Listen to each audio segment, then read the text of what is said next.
সেই কখন থেকে এই পুস্তকটিকে দেখছি, কিন্তু এর থেকে আমি কোনো জ্ঞান লাভ করতেই পারছি না। এবার আপনি বলবেন যে আজ কেমন বিচিত্র কথা বলছি আমি।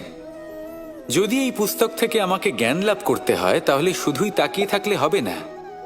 আমাকে এই পুস্তককে খুলতে হবে, পড়তে হবে, তাকে বুঝতে হবে, তবেই তো জ্ঞান প্রাপ্তি হবে। বড়ই সহজ একটা ব্যাপার, কিন্তু একে যাপন করা অত্যন্ত কঠিন, তাই না?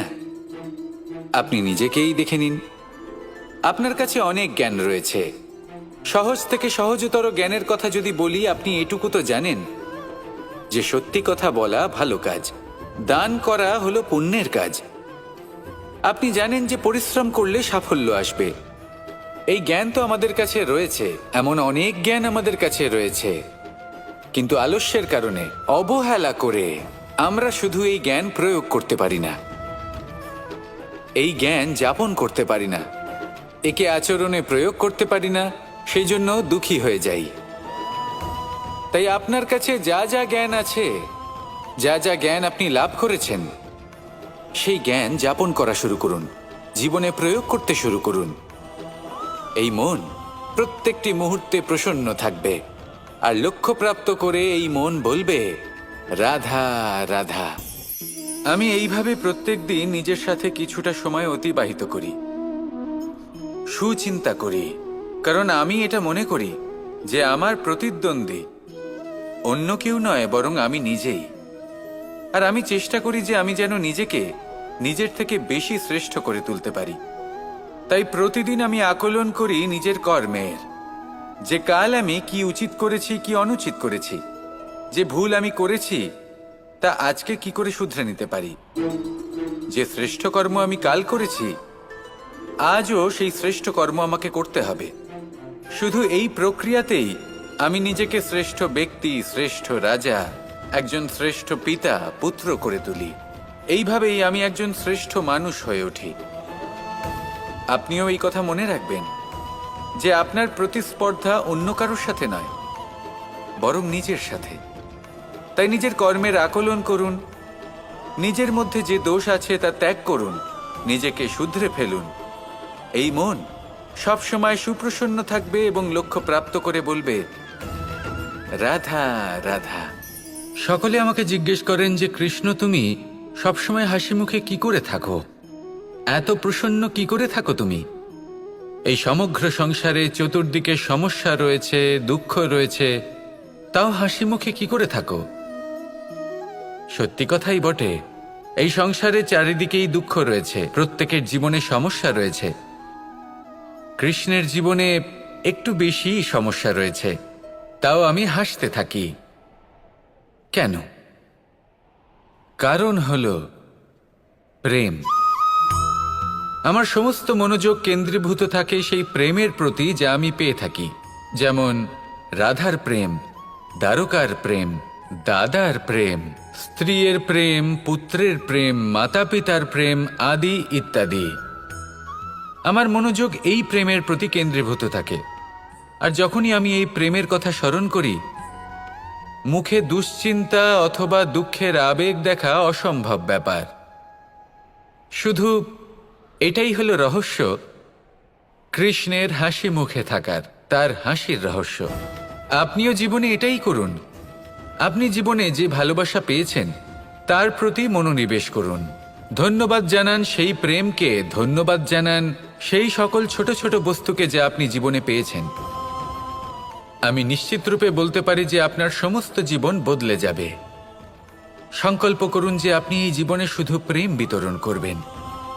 এই মন জীবনের প্রত্যেক মুহূর্তে প্রসন্ন থাকবে আর আনন্দ সহকারে বলবে, রাধা রাধা। কখনো কোনো বৃক্ষকে দেখেছেন? এই ধরিত্রী থেকে ততটুকুই জল নেয় যতটুকু তার প্রয়োজন। কোনো প্রাণীকে দেখুন, এই প্রকৃতি থেকে ততটুকুই খাবার গ্রহণ করবে যতটুকু তার খিদে রয়েছে। খিদে মিটে গেলে আর খাবে না। এবার মনুষ্যকে দেখুন, সে নিজের জীবনে যা কিছু পেয়েছে, বস্তু, ধন, খাবার, শক্তি, প্রয়োজনের থেকে অনেক বেশি লাভ করার চেষ্টা করে থাকে। প্রয়োজনের থেকে বেশি যদি পেয়েও যায়, তাহলেও তার কম মনে হয়। এবার এরকম ঠিক কেন হয়? এর পিছনের কারণ কি? কারণ হলো লোভ। লোভের আগুন কিছু এমন হয়, যদি মানুষের মনে একবার প্রজ্বলিত হয় তাহলে শুধু বাড়তেই থাকে। ততক্ষণ বাড়বে যতক্ষণ না আপনি নিজে তাকে বাধা দিচ্ছেন। তবে এই লোভের আগুন নিয়ন্ত্রণ করা সম্ভব। পরিমিতিবোধ, পরিমিতিবোধের চিন্তা। আপনাকে শুধু নিজেকে একটা সরল প্রশ্ন করতে হবে। যখনই মনের মধ্যে কোনো বস্তুর প্রতি, শক্তির প্রতি, ধনের প্রতি, ভোজনের প্রতি লোভ বেড়ে যায়, নিজেকে প্রশ্ন করুন, এটা কি আমার কাছে ততটাই প্রয়োজনীয় যতটা একটা বৃক্ষের কাছে জল, যতটা একটা প্রাণীর কাছে ভোজন? এটা কি ততটাই প্রয়োজনীয়? যদি উত্তর না হয়, তাহলে নিজেকে সেখানেই বাধা দিন, সেই ভাবনা সেখানেই ত্যাগ করুন, কারণ সেটাই হলো লোভ। ঠিক এইভাবেই প্রয়োজনীয়তার চিন্তা করে আস্তে আস্তে এই মন নির্লোভ হয়ে উঠবে, আর এই মন প্রসন্ন হয়ে বলবে, রাধা রাধা।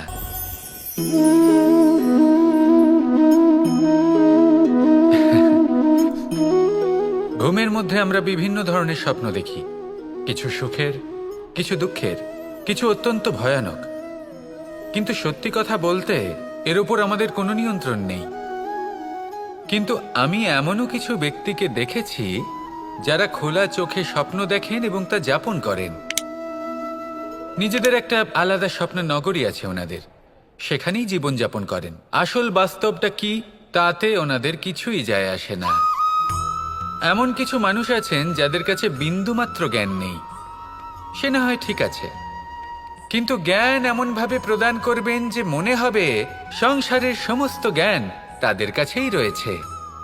এমন কিছু মানুষ আছেন যারা ভালোবাসতে জানেন না, আর তাও আমি মেনে নিলাম, কিন্তু কথা এমনভাবে বলবেন তাতে মনে হবে যেন প্রেমের বিষয়ে সবকিছু শুধুমাত্র ইনিই জানেন। এবার আমি এমন কথা অবশ্যই বলছি না যে আপনি এরকম করেন, কিন্তু যদি কোনো ব্যক্তি এরকম করেন, তাহলে তার এটা মাথায় রাখা উচিত যে সেই ব্যক্তি অন্য কারোর সাথে নয়, নিজের সাথে অনুচিত করছেন। কারণ এমন কাজ করে উনি নিজের দোষ, নিজের অপগুণ সংসারের কাছে নয়, নিজের কাছে লুকোচ্ছেন। আপনি যদি নিজেকে বুঝতে না পারেন, সম্পূর্ণরূপে নিজেকে আকলন না করেন, নিজের অপগুণ, নিজের দোষ পূর্ণরূপে না বুঝতে পারেন, তাহলে এটা কি করে বুঝবেন যে নিজেকে কিভাবে শুধরে নিতে হবে? আপনাকে নিজের সত্য স্বীকার করতেই হবে, তারপরেই আপনি নিজেকে পরিবর্তন করতে পারবেন। তাহলে স্বপ্নে নয়, বাস্তবে বাঁচুন, আনন্দে বাঁচুন, আর আমার সাথে ভালোবেসে বলুন, রাধা রাধা। মানুষের জীবন দেখলে এতে সংকটও আসবে, বিপদও আসবে, অনেক সমস্যাও আসবে। কখনো কখনো এমন সময় আসবে যখন আমাদের আপনজনের থেকে সাহায্য চাইতে হয়। আমরা সাহায্য চাই আর তারা সাহায্য করেও দেন, আমাদের সংকট থেকে মুক্তও করে দেন। কিন্তু যখন এই সময় বদলে যায়, যখন সুখের সময় আমাদের জীবনে আসে, তখন আমাদের মনে একটা অহংবোধ জেগে ওঠে। মনে হয় উপকার আবার কি, সেই ব্যক্তি সাহায্য করেছিলেন তাতে কি, উনি তো নিজের কর্তব্য পালন করছিলেন। সেই ব্যক্তি আমাদের ধন দিয়েছিলেন যখন প্রয়োজন ছিল, তো আমরা সেই ধন তো ফিরিয়ে দিয়েছি, উপকার কিসের? এই ভাবনা অনুচিত। যদি কোনো ব্যক্তি আপনাকে সাহায্য করে থাকে যখন কেউ করেনি, যখন আপনার সবথেকে বেশি প্রয়োজন ছিল, সেই সাহায্য অমূল্য, আর সেটা উপকারী বটে। যদি কেউ উপকার করেন, তাহলে বিনম্র চিত্তে ভালোবেসে আজীবন তার উপকারের প্রতি কৃতজ্ঞ থাকুন। কারণ সত্যি কথা বলতে এই সংসারে উপকার করার মতো ব্যক্তি খুব কম রয়েছেন, আর উপকারীর কথা মনে রাখেন এমন কৃতজ্ঞ ব্যক্তি আরও কম। সেই জন্য জীবনে কৃতজ্ঞ থাকুন, আর আমার সাথে ভালোবেসে বলুন, রাধা রাধা। কথায় আছে, অন্ধকারে প্রদীপ প্রজ্বলিত করলে চতুর্দিক আলোকিত হয়, কিন্তু যদি এই প্রদীপ আমি সূর্যের আলোর সম্মুখে সকালবেলায় প্রজ্বলিত করে রেখে দিই, তাহলে কি হবে? আপনি বলবেন যে এটা করে তো কোনো লাভই হলো না। সূর্যের প্রকাশের সামনে এই প্রদীপ আসলে কিছুই নয়। এবার এই চিন্তা ভাবনা প্রত্যেক দিন করতে হবে, আর একটা অমূল্য শিক্ষা পেতে হবে। মনে করুন যে আপনি মহাপুরুষের সামনে বসে আছেন, কোনো মহাজ্ঞানীর সামনে। তাহলে সেই ব্যক্তির সামনে নিজের জ্ঞানের প্রদীপ প্রজ্বলিত করবেন না, নীরব থাকুন, আর সেই ব্যক্তির সূর্যের প্রকাশের মতো জ্ঞান প্রাপ্ত করুন। যতটা পারবেন জ্ঞান লাভ করুন। যদি এমন কোনো সময় এমন কোনো স্থানে আপনি আছেন যেখানে চতুর্দিক অন্ধকার, কারোর কাছেই জ্ঞান নেই, সেখানে নিজের জ্ঞানের প্রদীপ প্রজ্বলিত করুন। এমন করলে দুদিক থেকেই আপনার লাভ হবে।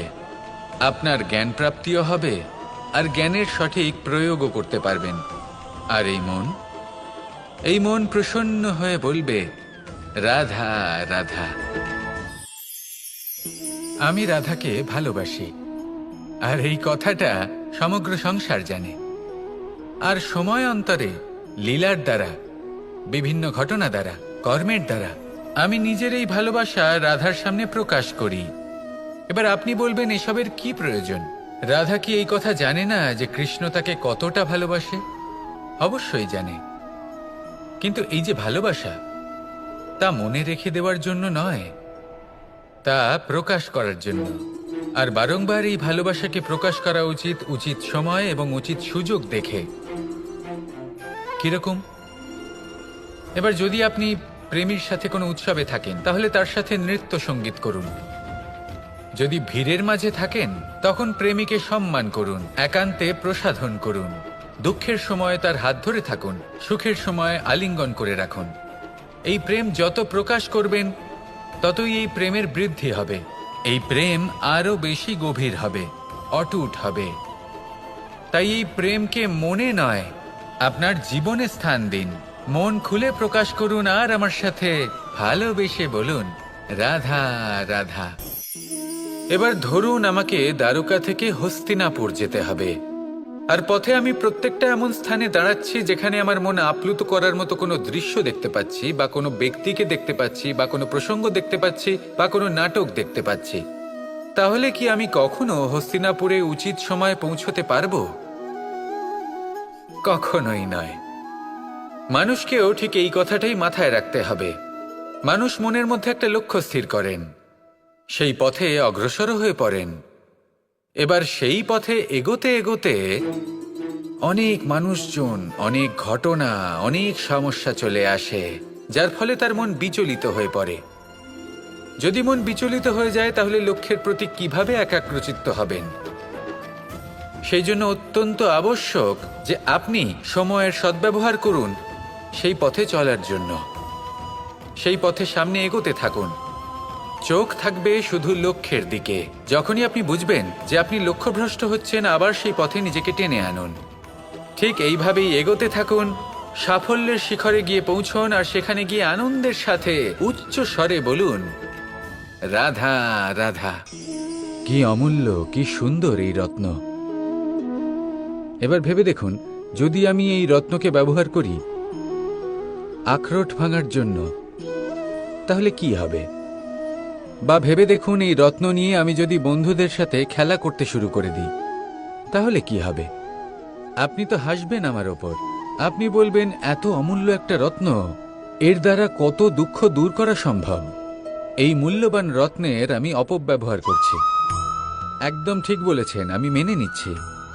মূল্যবান বস্তুর অপব্যবহার করা অনুচিত, কিন্তু আপনিও তো তাই করছেন, তাই না? ভেবে দেখুন, মানুষ এই সংসারের সর্বশ্রেষ্ঠ প্রাণী,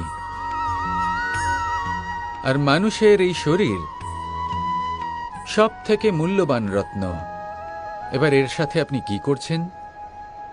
অপব্যবহার করছেন না, নিজের স্বাস্থ্যের যত্ন নিচ্ছেন না, আপনি অনুচিত পথে চলছেন শুধুমাত্র ধন অর্জন করার জন্য, পাপ কাজ করছেন। কি না করছেন? এটা অপব্যবহার নয়? ভেবে দেখুন আমরা এই মানব শরীরের সাথে কি করতে পারি। যদি এর আমরা সদ্ব্যবহার করি তাহলে অনন্ত পুণ্য অর্জন করতে পারি, যার দ্বারা শুধুই নিজেকে নয় বরং আমাদের আশেপাশের সকলকে সন্তোষ প্রদান করতে পারি। তাই সংকল্প নিন এটাই যে মানব শরীরের আমি সদ্ব্যবহার করব, পুণ্যের পথে চলব, সকলের মঙ্গলের জন্য, সকলের প্রসন্নতার জন্য। এই কর্ম করুন, এই পথে চলতে থাকুন। এই মন সন্তোষ বোধের সাথে বলবে, রাধা রাধা। এই সংসারে আমি একজন কুশল সারথি হিসেবে প্রসিদ্ধ, কিন্তু এমনটা ঠিক কেন? কারণ আমি প্রত্যেকটা মুহূর্তে রথের নিয়ন্ত্রণ নিজের হাতে পূর্ণরূপে রাখি। যেই না রথ পথভ্রষ্ট হয়ে পড়ে সেই মুহূর্তে তাকে সঠিক পথে নিয়ে আসি। শুধু সেই জন্য সবাই আমাকে কুশল সারথি বলেন। এবার আপনাকেও আপনার জীবনে কুশল সারথি হয়ে উঠতে হবে, অর্থাৎ আপনাকে রথ চালাতে হবে না, শুধু আবেগের উপর নিয়ন্ত্রণ রাখতে হবে।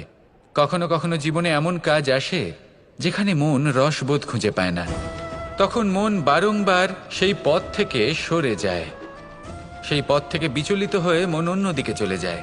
তখন আপনাকে আপনার মনের ওপর পূর্ণ নিয়ন্ত্রণ রাখতে হবে, তার রাশ নিজের হাতে পূর্ণরূপে ধরে রাখতে হবে। যেই না মন পথভ্রষ্ট হবে তাকে পথে নিয়ে আসতে হবে, আবার পথ হারাবে, আবার পথে নিয়ে আসতে হবে। তাই মনে রাখবেন, যদি আপনি নিজের মনকে নিয়ন্ত্রণ করতে পারেন, নিজের জীবনকেও নিয়ন্ত্রণ করতে পারবেন। নিজের জীবনে কুশল সারথি হয়ে উঠুন, তাহলে মনোবাঞ্ছিত স্থানে এবং লক্ষ্যে পৌঁছতে পারবেন। আর তখন এই মন আর এই জীবন প্রসন্ন হয়ে বলবে, রাধা রাধা। একবার একটা শেয়াল বনে বিচরণ করছিল।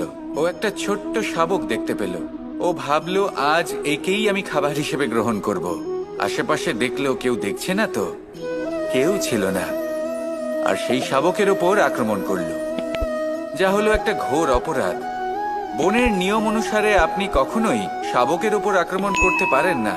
তারপর এই খবরটা যখন রাজা সিংহ জানতে পারলেন, সভার আয়োজন করলেন। কিন্তু সেখানে শেয়াল বলল, আমি তো এরকম কিছু করিনি। কিন্তু যদি আপনি এরকম বলেন, কোনো প্রমাণ দিন, এর কোনো সাক্ষী আছে? তখন রাজা সিংহ পেঁচাকে ডেকে পাঠালেন, যে সেই মুহূর্তে বৃক্ষের শাখার ওপর বসেছিল, সে সব কিছু দেখেছিল। পেঁচা সব সত্যি কথা বলল, আর শেয়ালকে মৃত্যুদণ্ড দেয়া হলো। এবার এই কাহিনী আমি আপনাকে কেন শোনালাম? কারণ মানুষও কখনো কখনো এরকম কর্ম করেন যা শিয়াল করেছে। এটা ভাবেন কেউ দেখছে না, যখন আমি অনুচিত কর্ম করতেই পারি।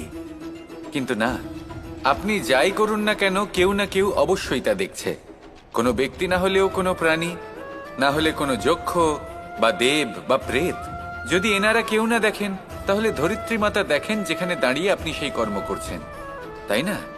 তাই একটা কথা সবসময় মনে রাখবেন, কে দেখছেন কে দেখছেন না সেই বিষয়ে ভাবা ছেড়ে দিন। এটা খুব সহজ কথা। আপনি যদি উচিত কর্ম করেন, উচিত ফল পাবেন। যদি অনুচিত কর্ম করেন, তাহলে আপনি অনুচিত ফল অবশ্যই পাবেন। সেই জন্য উচিত পথে চলতে থাকুন, উচিত কর্ম করতে থাকুন, আর আমার সাথে ভালোবেসে বলুন, রাধা রাধা। আমাদের হাতটা দেখুন। এই হাতে 5টা আঙুল আছে, যা ভিন্ন ভিন্ন ধরনের। একরকম কেন নয়? কারণ হলো প্রত্যেকের নিজের নিজের গুরুত্ব আছে, নিজের নিজের মাহাত্ম্য আছে। এরা ভিন্ন, তাই একত্রিত হয়ে মুষ্টিবদ্ধ করা সম্ভব, যার দ্বারা আমরা আত্মরক্ষাও করতে পারি, আবার আক্রমণও করতে পারি। যদি 5টি আঙুল সমান হতো, তাহলে মুষ্টিবদ্ধ হতে পারত না, নিজেদের মধ্যে বিভ্রান্তির সৃষ্টি করত। এবার এরকমই কিছু আমাদের সংসারেও হয়। আমাদের দেশ, যেখানে একটি ভূমির ওপর ভিন্ন ভিন্ন ধর্মের মানুষ বাস করেন, ভিন্ন ভিন্ন জাতি, ভিন্ন ধর্ম, ভিন্ন ভাষা। কিন্তু যদি আমরা এটা ভাবি যে কিভাবে এই দেশকে কল্যাণের পথে নিয়ে যাওয়া যায়, কিভাবে এর বিকাশ করা সম্ভব, তাহলে আমাদের একত্রিত হওয়া শিখতে হবে। যেইভাবে 5টা আঙুল একত্রিত হয়, মুষ্টিবদ্ধ হয়, সেইভাবেই আপনার যে ভাষাই হোক, যে ধর্মই হোক, যে জাতি হোক না কেন, ঠিক আছে, আবশ্যক হলো আপনার নিজের কর্মভূমির সাথে, আপনার ধরিত্রীর সাথে যুক্ত থাকা, সাথে থাকা। তবেই দেশের উন্নয়ন সম্ভব। তবেই এই দেশ স্বতন্ত্র থাকবে, সফল হবে, আর এই মন প্রসন্ন হয়ে বলবে রাধা রাধা। মানুষ যখনই একে অপরের সামনে নিজেদের হৃদয়ের ভাবনা প্রকাশ করে, তখন এক অত্যন্ত প্রভাবশালী মাধ্যম তারা ব্যবহার করে, যাকে ভাষা বলা হয়। এবার আমি দেখেছি যে একজন মানুষ অনেকগুলো ভাষাতেই নিপুণ। আমি এটাও দেখেছি যে মানুষ অনেকগুলো ভাষায় কথা বলে, কখনো কখনো অনেক ভাষা মিলিত করে তার প্রয়োগ করে, উচিত প্রকারে তাকে ব্যবহার করে না, না সেটাকে সম্মান করে, আর না ভাষাকে শুদ্ধ রাখে। আর এটা হলো অনুচিত। যদি ভাষাকে শুদ্ধ রাখেন, তাহলে ভাষা আপনার চরিত্রকে শুদ্ধ রাখবে, তা আপনার একাগ্রতা বাড়িয়ে তুলবে। এই প্রত্যেক ধ্বনিকে অনুভব করে যদি আপনি শব্দের উচ্চারণ করেন, ভাষাকে প্রয়োগ করেন, তাহলে আপনিও আনন্দ পাবেন, আর যিনি শুনছেন সেই ব্যক্তির কানেও মধুর শব্দ বাজবে। তাই মনে রাখবেন, যে ব্যক্তি ভাষার পবিত্রতাকে সম্মান করে, তাকে সংসারও সম্মান করে। ভাষাকে শুদ্ধ এবং পবিত্র রাখুন, তাহলে ভাষা আপনার চরিত্রকেও শুদ্ধ এবং পবিত্র রাখবে, আর এই মন সুপ্রসন্ন হয়ে বলবে রাধা রাধা। আমি রথে যাত্রা করি, তাতে বারবার পথে থামি আর দেখি যে আমি অনুচিত দিকে যাচ্ছি না তো, আমি উচিত পথেই যাচ্ছি তো। কারণটা কি? কারণ হলো যাতে আমি পথভ্রষ্ট না হয়ে যাই। জীবনযাত্রাতেও এটাই প্রয়োজন। জীবনযাত্রায় ভোগবিলাসের পথে হারিয়ে যাওয়া খুব সহজ। বারবার থেমে আপনাকে দেখতে হবে, নিজেকে কিছু প্রশ্ন করতে হবে। আমি কি আজ সেই কর্মই করছি যেটা আমি করতে চেয়েছিলাম?